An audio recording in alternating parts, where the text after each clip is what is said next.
ज्ञानेश, ते अपन का हालत बना रखी हस। अंजलि दूसरा संग शादी करके अपन जिंदगी में खुश है। अरे कम से कम ते अपन शरीर से तो प्यार कर। अरे थोड़ा का पता मुकेश, मैं उखर से सच्चा प्यार कर रहा हूँ।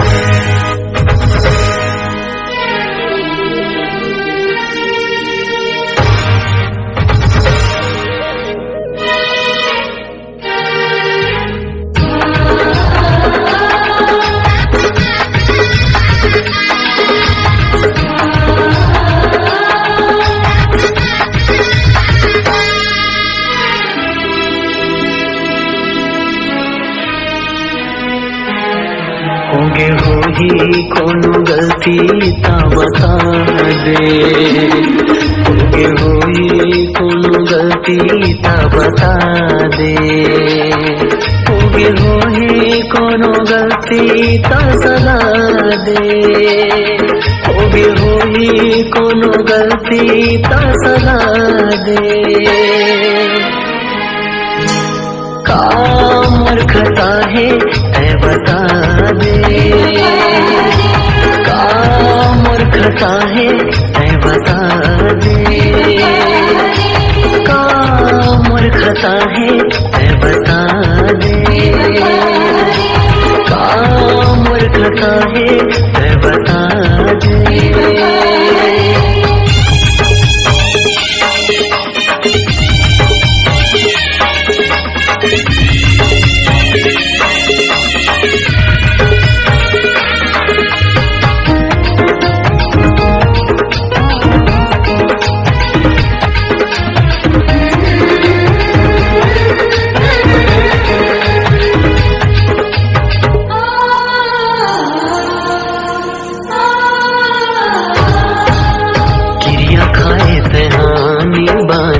करी रहते हमारा माया भुलागे मरसुरता भुलागे तोर बदल गे तोरे इरादा।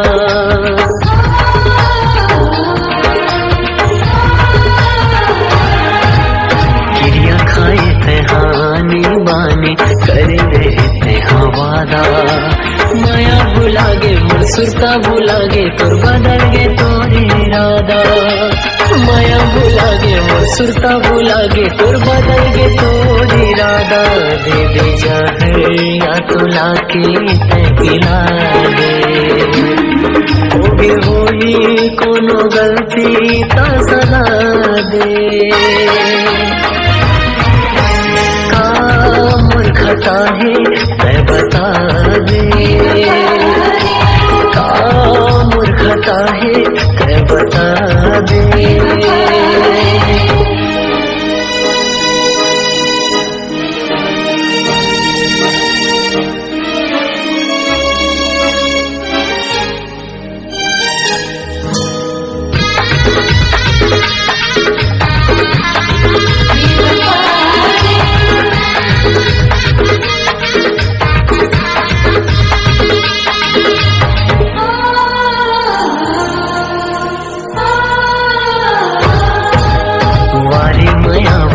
तोर माया के दुनिया मसूर उड़त है।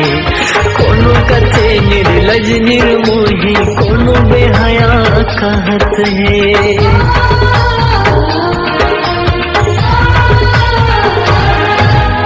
वाली माया वाली तोर माया के दुनिया मसूर उड़त है।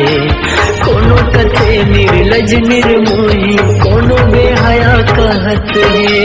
कोनो कथे निर्लज निर्मोही कोनो बेहया कहत है। पछतावे मिली सजा तोर गुनाह के। बड़ खुश है वो बेवफा मोला रुआ के। का मूर्खता है तै बता दे। का मूर्खता है तै बता दे।